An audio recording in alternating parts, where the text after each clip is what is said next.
Ассаламу алейкум, урматтуу телекөрүүчүлөр. Эфирде иман сабактары көрсөтүүсү. Сиздер менен мен студияда Зарема Женалиева. Бүгүн биз мусулман айымдын заман талабына ылайык жеке өнүгүүсү, илим алуунун маанилүүлүгү тууралуу кеп козгомокчубуз. Билим алуу туурасында пайгамбарыбыз Мухаммад саллаллаху алейхи вассалам айтып өткөн, илим алуу ар бир мусулман үчүн, ар бир мусулман эркекке жана айымга парз депчи. Мына ушундан улам билим алуунун маанилүүлүгү канчалык экендигин түшүнсө болот. Студиябыздын коногу мутакалим прогрессивдүү айымдар коомунун жетекчиси Фронтбек кызы Жамал айым болмокчу. Ассаламу алейкум, студиябызга кош келдиңиз. Рахмат чакырганыңыздарга. Айтып өтсөңүз, баягы бүгүнкү коомдун талабына ылайык деп айтып өттүк. Баягы мусулман айымдардын өнүгүүсү тууралуу айтып өтсөңүз, алардын канчалык деңгээлде бул нерсе керекпи мусулман айымдарга бүгүнкү күнү? Негизи ошол айымдар билимди талап кылсын деген ушул экел пайгамбар саллаллаху алейхи вассалам айткан.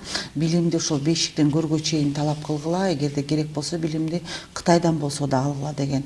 Демек ошол билимди талап кылышлык эркекке да аялга да парз болгондуктан эки жак тең билим алганга аракет кылыш керек. Албетте бул билим дегенде биз биринчи ошо диний жактан билим алышыбыз керек. Бирок ошол диний билимди түшүнүш үчүн биз ошол айлана чөйрөнү, өзүбүз жашап аткан жактардан дагы билим алып, азыркы жашоодогу өзүбүздүн бир салымыбызды кошконго, ошол келечек муундагы эне бул медресе деп коебуз. Ошол медресе болуп, балдарыбызга да билим бериш үчүн биз адегенде айымдар өзүбүз билимдүү болушубуз керек. Ошол айымдар социолог болобу, психолог болобу, ошол өзүн кайсы жакта көрсө, юрист болобу, ошол дагы азыркы жашоодогу өзүнө бир токоч таап жей турган дагы билим алыш керек болуп атат. Анткени бул азыркы учурда бир замандын талабы болуп атат да. Карап көрсөк, туура эркектер аялдарды багыш керек, нафакасын таап бериш керек дейбиз. Бирок азыркы учурда бул айлык маянасы аз болгондуктан ошол үй бүлөсүн, бала бакырасын багыш үчүн ошол аялдар дагы, эркектер дагы азыр иштегенге мажбур болуп атат да.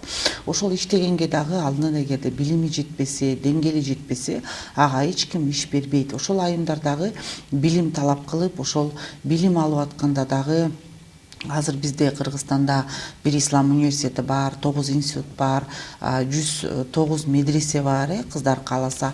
Ошол жерде диний сабаттуулугун күчөтүш үчүн, көп билим алыш үчүн азыр онлайн деле курстар көп болуп атат. Ошол жерден сабак алыш керек. Бирок азыркы ошол замандын талабы болгондагы ошол светтик да билимдерди айымдар алганды унутпаш керек да. Анан дайыма өздөрүнө бир салым кошуп, өздөрүнүн деңгээлин көтөрүп турганга ай сайын өздөрүнө бир курстарды, өздөрүнүн деңгээлин көтөргөнгө көп билим алып, китеп окуп, өздөрүн бир алдыга жылдырганга аракет кылыш керек. Анткени азыр ошол бир нанотехнология болуп атат. Ошол балдарыбызга дагы туура билим берип, алар эмнеге кызыгып атышат, ошо балдарыбыз менен да бир кадам болуш үчүн биз дагы өзүбүздү деңгээлибизди көтөрүп алдыга жылып турушубуз керек. Айтып өтсөңүз, заман талабына ылайык билим алуу айымдарга кандай мүмкүнчүлүктөрдү ачат? Кыргызстанда көп эле борборлор ачылып атат. Ошол борборлорго дагы барып, булар сабак алышса болот да. Анан ошол айымдар көпчүлүк учурда ошо балдары чоңоюп калган убакта айымдардын убактысы кененирээк болот экен дагы.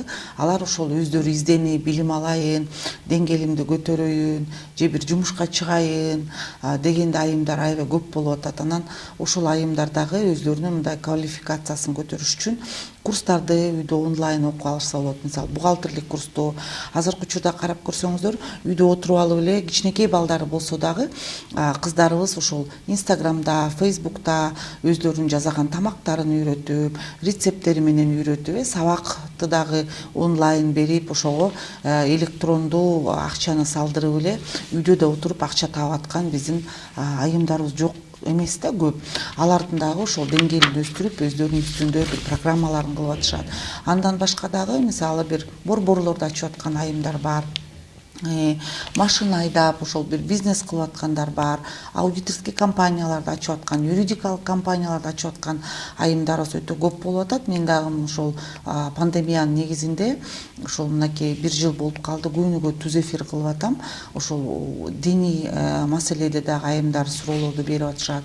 Андан башка мисалы үчүн ошол зордук зомбулукка өзгөчө пандемияда көп кабылган айымдар болушту, балдар болушту, эркек кишилер ошолорда суроолорун берип, канткеде чыгыш керек, психолог, психотерапевттер өздөрүнүн бир кеп кеңештерин көп беришти да, суицид да көбөйүп атат деп. Ошол кеп кеңештерин көп беришти. Биз 30 күн бою мен ошол маселени кылдым. Андан кийин ошол биз сурамжылап көрсөк, ошол айымдар үйдө отургандыктан ошол экономикалык жактан иш ачкылары келишет экен да. Иш ачып, канткенде иш ача алам. Мисалы, кээ бирөөнүн кичинекей балдары бар, кээ бирөөнүкү тескерисинче убактысы кенен. Анан ошол боюнча дагы биз 30 күн бою ошол бизнес ачып аткан, үлгүлүү бизнес кылып аткан көп айымдарды чакырып, ошолор менен дагы жолугуштуруп, алардын бир кеп кеңештерин айтканга да аракет кылдык. Азыркы учурда биз мына мен 30 күн бою юристтерди чакырып атабыз, нотариус, юрист, адвокаттарды. Алар күнүгө өздөрүнүн кеңештерин берип атат да. Өзгөчө азыр аялдар ошол алимент маселесин коюп атышат, мүлк бөлүшүү маселесин коюп атышат. Ошол үйлөнгөндө, договор түзгөндө кантем, баламды чет мамлекетке алып барайын дедим эле, кандай кагаздар керек, мисалы үчүн өзүм Россиядан эле мүлкүмдү кантип сатам деген ошол айымдардын көп көйгөйү болуп атат. Бирок номер бир бул алимент маселеси болуп атат да. Ошол жерде дагы биздики көпчүлүк учурда муну бир чоң бир трагедия десек болот да. Албетте дин боюнча ошол эркек киши балдарынын нафакасын таап бериш керек, багыш керек. Ал өзүнө мындай бир чоң мындай бир ответственность алыш керек да. Бул менин балам, мен муну багам депчи. Бирок эмнегедир эле көпчүлүк учурда ошол биздин эркектерибиз ошол алиментин төлөбөй качып жүргөндөр, же эч жакта иштебегендер. Бул да бир чоң көйгөй да. Ошол эркектер мындай жумуш таба албай аткан, алимент төлөй албай аткандар болуп атат. Аялдар аны сотко берип атышат, бирок эч жакта иштебесе ал деле каяктан төлөп бере алат да.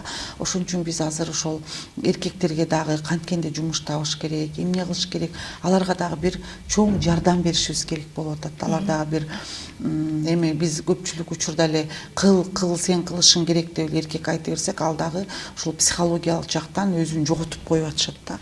Биз дагы аларга бир жардам берип, канткенде алар өздөрүн кыйын сезишет, мындай бир жумуш тапканга, аларга дагы бир жумуш изденгенге мындай бир курстарды уюштуруп, мындай бир көп бир кеп кеңештерди да берип аткан айымдарыбыз жок эмес да. Ошол себептен дагы бул жерде ошол аялдар өздөрү бир жумуш табыш үчүн аябай көп аракет кылып атышат. Азыркы учурда мисалы мурункуга окшоп эле бир педагог болуп болду, өмүр бою эле педагог болом эмес, азыркы учурда бир издениш керек болуп атат да. Замандын талабына, программированияга, СММге, бир жакшы статьяларды жазганга, же болбосо жөнөкөй эле бир варенье жапканды билсе, ошону деле өздөрүндө айымдар отуруп алып, азыр үйүндө ошол варенье, салаттарды жапканды үйрөтүп атышат. Же болбосо мындай жөнөкөй бир үйдөгү баар эле продуктылардан жакшынакай торт жасаганды, пирог жасаганды, таттуу тамактарды жасаганды, аны кантип сатабыз, мисалы азыркы учурда ошол нерселерди мен бир 30 күн бою көп ошо түз эфирге биздин айымдарды чакырып, ошолорду көргөзгөндө аябай ошол аялдардын шыктуу экенине таң калдым да. Аябай бир мага аябай жакты. Ошол айымдар бирөө айтып атат, мен 500 сом менен эле бизнес баштагам, бирөө үйдө болгон нерсе менен эле мындай пирогторду бышырып аны сатып атам, азыр болсо мына цех ачып алдым, бирөө болсо 1000 сом менен мен ошол эмерек цехин ачтым эле, азыр болсо мына мындай чоң фабрикага айланып атам деген аялдардын мындай бир бирине бири жардам бергени. Кээ бир айымдар айтып атат, менин ошол тигүүчү ошол кыргыздын кийимдерин, улуттук кийимдерин тигем, мага азыр аялдар керек, үйдөн барып ошол сайма сайып бергенге бир күндө мынча төлөйм десе, көп айымдар кайрылып атышты да түз эфирге. Кээ бирөө айтып атат тескерисинче, мисалы үчүн мен үйрөтөм бекер, силер ошону алып дагы өскүлө, юридикалык мындай компания ачсаңар болот, бул иштерди кылсаңар болот деп ушунчалык бири-бирине жардам бергенин көрүп алып, ошол түз эфирде эле бөлүшүп атышса мен аябай кубандым да.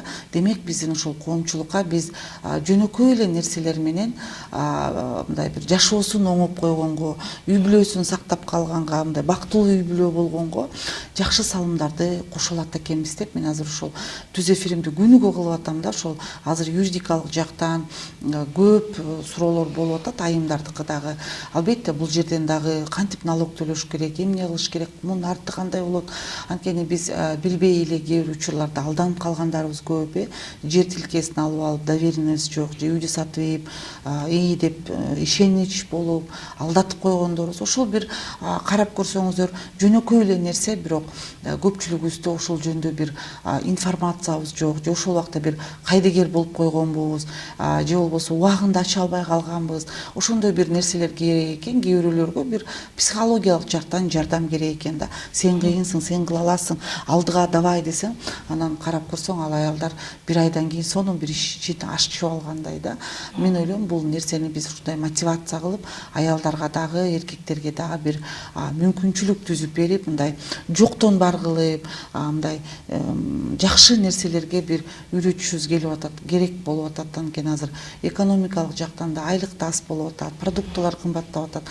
Бул эч кимге жашыруун эмес, бирок ошол нерселерде биз үй бүлөдө бир жаңжал чыгарбай, тескерисинче түшүнүп, күйөөсү аялын, аялы күйөөсүн, балдар ата энесин, анан бир жакшы бир маанай менен, жакшы бир нерселер менен бул маселени чечип кеткенге бир салым кошушубуз керек го деп ойлойм да. Пандемияга чейин дагы региондорго барып жүргөнсүздөр. Азыркы учурда ошол иштер уланабы? Анткени менин байкашымча региондордо жашаган айымдар да бул нерсеге муктаж. Албетте мен ошол мына бүгүн деле кошкучуп атам. Ошо региондорго дайыма чыгып, жолугуп, ошо элеттеги аялдар менен көп иштерди алып барабыз. Ошол менин түз эфиримде дагы ошол элеттеги айымдар көп суроо берип атышат да. Бир эле ал Кыргызстан эмес, ошол Россиядагы жүргөндөр, Казакстанда, чет мамлекетте жүргөндөр дагы көп өзлөрүнүн юристтерден кеңеш сурап атышат. Анан элеттеги айымдарды дагы биз ошол экономикалык жактан программаларыбыз болгондо көп чакырдык. Анткени ошол айымдар өздөрүнүн кеңешин берип, жер менен кантип иштеш керек, ошол салаттарды кантип жабыш керек, алманы кантип сакташ керек, картошканы кантип бул мындай карап көрсөң оңой эле нерсе бирөө үчүн, бирок бирөө үчүн бул чоң экономиканы сактап калууга мүмкүнчүлүк да. Ошон үчүн бул ошол Instagram, Facebook деген бул түз эфир болгондон кийин дагы ошол загрузка болот да, аны күнү түнү кааласа кийин көрө берет. Анан биз аны дагы Instagramдарга ошол айымдар менен бөлүшүп, ошолорго жеткизгенге дагы аракет кылып атабыз. Албетте кээ бир элеттегилердин кээ бир учурда интернети начар болуп калат, загрузка болбой калат, бирок аракет кылып атабыз алар менен дагы жолугушуп, иштешип. Анткени Кыргызстанда биз агрардык мамлекет болгондуктан ошол элеттеги элдер бизде көбүрөөк, ошолордун көйгөйлөрү көп, өзгөчө элетти жашоо шарттары кыйыныраак десек болот. Бирок жери бар, ую бар, эчкиси бар, кою бар. Ошол огород айдаса болот. Биз ошол айымдарга тоок бакканды, ошол жумурткасын сатканды, сыр чыгарганды, мындай теплица ачканды, ошол өзлөрүнө ылайык нерселерди эгерде биз үйрөтүп, биз эгерде ошол аграрный секторду көтөрүп кете алсак, демек биз ошол элеттеги адамдар менен ошол шаардагы индустрияны экөөнү бириктирип, анткени бизде Кыргызстанда көпчүлүк учурда ички тышкы миграция болуп атат. Ал эч кимге деле жашыруун эмес, чет мамлекетке, бирок ички миграцияда бизде аябай көп айылдагы элеттердин баары шаарга көчүп келип атат, жумуш издеп келип атышат. Бирок ошол шаардан көрө айылда көбүрөөк акча тапса болот да. Анткени алардын жери бар, жашаган үйлөрү бар. Анан ошолорго кантип акча табыш керек, канткенде экономикаларыңарды оңдойсуңар, ошол дагы мындай социалдык проектлерди буларга жардам берип, аларга ошол бизде көп программалар бар да. Мисалы 3 кошелек, экономикалык жактан көтөрүү, канткенде акчаны үнөмдөйбүз, канткенде акчаны сактайбыз. Ошол биз сабактарды менен тренингтерди аябай көп өтүп, ошол элеттеги аялдарга да көп жардам берип келатабыз. Аларга бир цехтерди ачканга, канткенде өзүңөрдүн бизнесиңерди өнүктүрүп алдыга жылдырасыздар. Анткени биз азыр көрүп атабыз, туура биз эң биринчи көйгөй бул билим алыш керек, билим деңгээлин көтөрүш керек. Экинчи көйгөй аларга биз мындай бир skills деп коебуз, бир инструментарийлерди колуна беришибиз керек да. Аларды окутушубуз керек, үйрөтүшүбүз керек. Канткенде силер көп урожай аласыңар, канткенде аны сата аласыңар, кантип аны сактайсыңар, кайсы убакта сатканыңар жакшы болот, ошонун баарын эгерде биздин элеттеги айымдарга, эркек жолдошторубузга үйрөтүп койсок, алар экономикалысын өнүктүрсө, демек биздики ошол ички миграция азайса, ошол жакта алар жашап, ошол элеттеги жерди көтөрүп, ошол жакта налогторун төлөп, мындай бир чоң салымдарын кошот да. Биз ошол элеттеги адамдардын деңгээлин көтөрмөйүнчө, мен ойлойм ошол Кыргызстандын экономикасы өнүп өсүп кетиши өтө кыйын да, анткени биз агрардык мамлекет болгондуктан. Бүгүнкү өспүрүмдөрдү тарбиялоодо эмнелерге маани берүүсү зарыл деп эсептейсиз? Албетте, негизи эле биз ошол тарбия берип атканда, ошол бала төрөлгөнгө чейин эле ойлонушубуз керек да. Ошол кыз бала болобу, эркек бала болобу, биринчи үйлөнүп атканда никеге чейин биз ошону бир иреттештирип, кимге үйлөнөм, кандай кызга үйлөнсөм бактылуу болом, пайгамбарыбыз айткандай, ошол төртөөнү көңүл бургула, бирок эң жакшысы бул ошол силер билимдүү, диндар, жакшы кыздарды алсаңыздар деген да.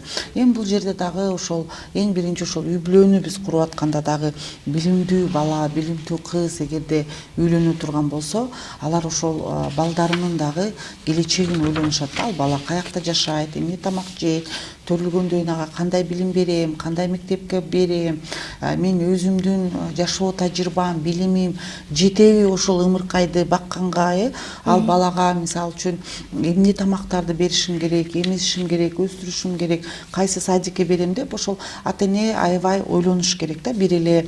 Анан ал бала албетте ошол физиологиялык жактан сиз айтмакчы ошол өспүрүм кыз бала болобу, эркек бала болобу, ал өзгөрүп баштаганда аны менен ата эне анын бир дозу катары сүйлөшүш керек да. Аны менен сүйлөшүп, анын көйгөйлөрүн угуп, ага жардам бергенге аракет кылыш керек. Анткени анын ошол денеси өсүп атат да. Ошол баланын бир күнү карасаңар кулагы чоң болуп калат, бир күнү мурду чоң болуп калат, бир күнү болсо буту 42 размер болуп калат. Анан ал балага бул депрессия, дискомфорт болот. Ал балага биз түшүндүрүп айтышыбыз керек да, бул сенин денең өсүп атат. Бул нормальный нерсе, сен будан коркпо. Ошондой эле ал баланын ошо денеси өскөнү менен кээ бир учурда анын ички органдары ага жетиле элек. Мен муну дайыма ошо тренингтерди өткөндө айтам да, мисалы дарбыз өссө, биз июньда эле дарбызды сойбойбуз да, бышкандан кийин үсүп келбейбиз да, ал чоң болуп турат, челек болуп. Бирок биз аны августтун аягында жейбиз. Неге? Анткени ал ичи кызарыш керек. Ошондой эле биздин өспүрүм балдарыбыз, бою узун кыздарыбыз чоң болгону менен, бирок ички сиз айтып аткан өзгөчө бир маани бере турган репродуктивдүү ден соолуктары жетиле элек. Ошол кыз бала хайз көрөт, кандай болот, эмне болот, аны ошол энеси кыз менен сүйлөшүш керек. Кызым, ушундай нерселер болот, андан коркпо, чочуба, ал момундай деген нерсе болот, сенин организмиң өсүп атат, бул ноу нерселер болот деп биз кыз балдарга түшүндүрүшүбүз керек да. Ал хайз деген номда келет. 6 айдан кийин эгерде ал нерсе мындай дайыма баама-бай келбей турган болсо айына, демек сен гинекологко кызыңды алып барышың керек. Азыр балдар үчүн, кыздар үчүн, атайын балдар үчүн, кыз бала үчүн гинекологдор бар, эркек бала үчүн урологдор бар. Ошолор менен барып булар ата эне аябай дыккаттык менен, кылдаттык менен ошол балдарын карап туруш керек да. Ошол өспүрүм учурда алар максималист болот, алардын ошол чөйрөсү кандай билим алып атат. Ошол жерде дагы биз ошол диний жактан дагы ага билим берип, анан ошол мектепте болуп аткан чөйрөнүн, азыркы учурда мисалы көпчүлүк ата энелер иштеп, балдары телефондо эле отурушат, кандай кинолорду көрүп атат. Биз ошонун баарын карап турушубуз керек да, ал туура эмес багытка кетип калбаш үчүн да. Бул жерде дагы ошол кыз балада, эркек балада ошол психологиялык жактан дагы, анын физиологиялык ички органдары дагы өзгөрүп аткандыктан ага бир аябай дискомфорт болот да. Ошондо ата энеси, атасы да, энеси дагы ага досу катары бөлүшүп, түшүндүрүп, ошого ылайык бир кинолорду көргөзүп, баласы менен сүйлөшүп, кандай болуп атасың деп, анын ички мындай бир ичиндеги көйгөйүн сыртка алып чыгып, ага чечкенге биз жардам беришибиз керек да. Анткени ошол жанагы дарбызга окшоп ички органдар өсүп атканда, биз убагында аны эгерде бир бир көйгөйлөр боло турган болсо доктурга алып барып, анын бир мындай бир ага бир мындай доктурдун жардамын берип, мүмкүн бир дарылантыш керек болот. Ошол мезгилде ата энеси аябай карап, ошол мүмкүнчүлүктү түзүп бериш керек да балага. Бирок биз көпчүлүк учурда мындай кайдыгер болуп, көңүл бурбай, анан азыр көп изилдөөлөр болуп атат. Көпчүлүк жаш балдар ошо көчөдөгү досторунан эле угат экен да, бирок ата энеси сүйлөшпөйт экен. Ата энеси бир 2% эле ошо бүт убактысынан 2 мүнөт, 5 мүнөт бир күндө балдар менен сүйлөшөт экен. Ал болсо мектептен 2 алган жоксуңбу, кийимиң бүтүнбү, курсагың токпу, болду. 3 эле суроо берет экенбиз, калган убакта биздин ишибиз жок экен да балдар менен.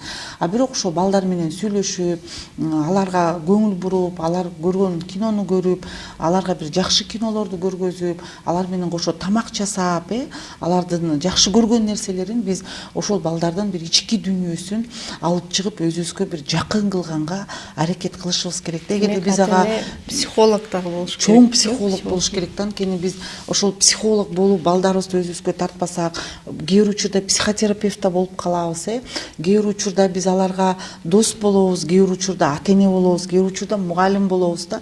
Ошонун баарын алдыга алып кетип, бирок биз эч качан балдарыбыздын көз алдында күйөөбүз аялын, аялы күйөөсүн бирин-бири паска ылдый урбаш керек да, көтөрмөлөп туруш керек. Ата эне өзүнчө сүйлөшүп алыш керек да.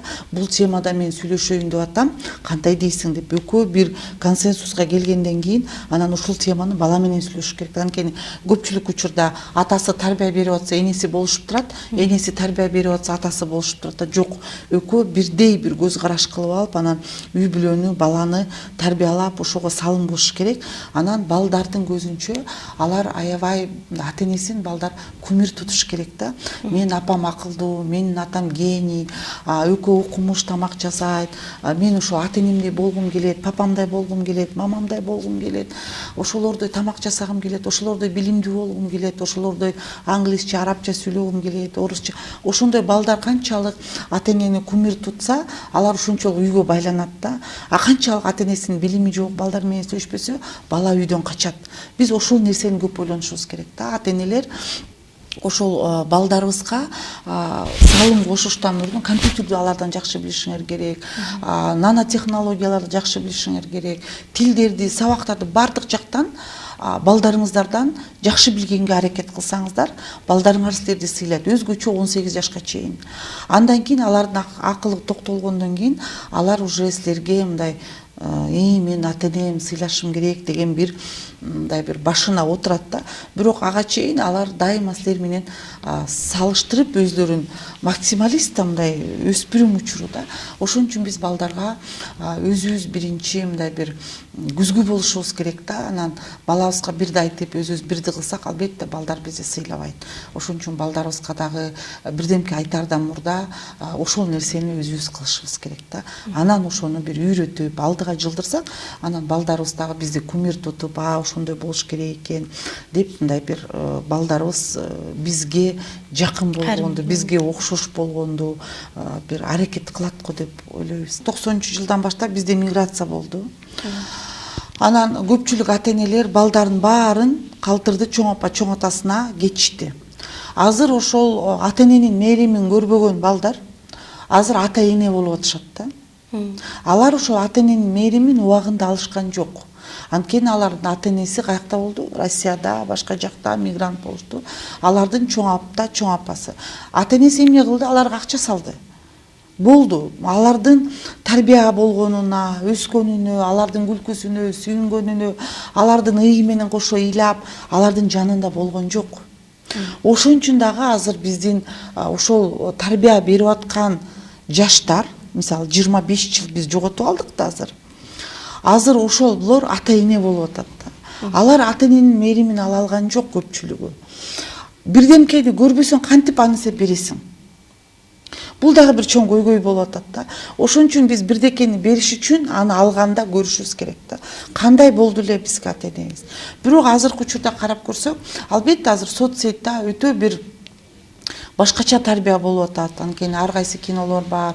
Ар ким азыр көпчүлүк учурда лайктын аркасынан иштеп атышат. Анан мындай карап көрсөңүздөр, өзү бир кичинекей эле кепеде жашаса дагы ошол 3 этаж үйдүн жанында өзүн бир сүрөткө тартып ошо инстаграмга киргизип биз сырткы келбетке көңүл буруп атабыз да.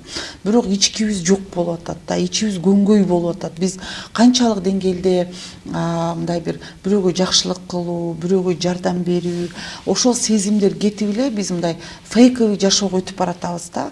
Бунун да мүмкүн азыркы натыйжасы да ошол болуп атат да. Той берсек 500 кишиге беребиз. Ал ошол тамак жебей 10 жыл биздин мигранттар топтоп келген акчасы менен үйлөнүп атышат. Үйлөнгөндөн кредитке арамга үйлөнүп атат. Аялын калтырып кайра кетип атат. Ошол тойду жабайын деп баарыбыз билебиз, ал кредитке өткөзүп атат. Бирок ай кой болду, өткөзпө, кереги жок, эмне кереги бар дебейбиз да. Ошол үй бүлө куруп атканда андан көрө бир бөлмө сатып ал, бир стиральный машина сатып ал дебей атабыз да бизчи. Биз эл көрсүн, эл эмне дейт, кокуй, анан чоң эле апаларыбыз ошо билебиз, балдарыбыз көчө шыпырып жүрөт Россияда. Бирок бирөөнүн идиш аягын жууп атат, бир чоң эле адамды көтөрүп багып атат кичинекей кыздарыбыз, балдарыбыз. Ошонун акчасын үнөмдөп, жок ушул балам келсе бир үй алып калсын, бир үй алып коеюн дебей атабыз да. Биз аны шерине кылып атабыз, эл көрсүн деп атабыз дагы. Балдарыбыз ден соолук баарын жок кылып келгенден кийин анын Кыргызстанда эчтекеси жок, анткени ал салган акчасын баарын биз жеп ичип коюп атабыз.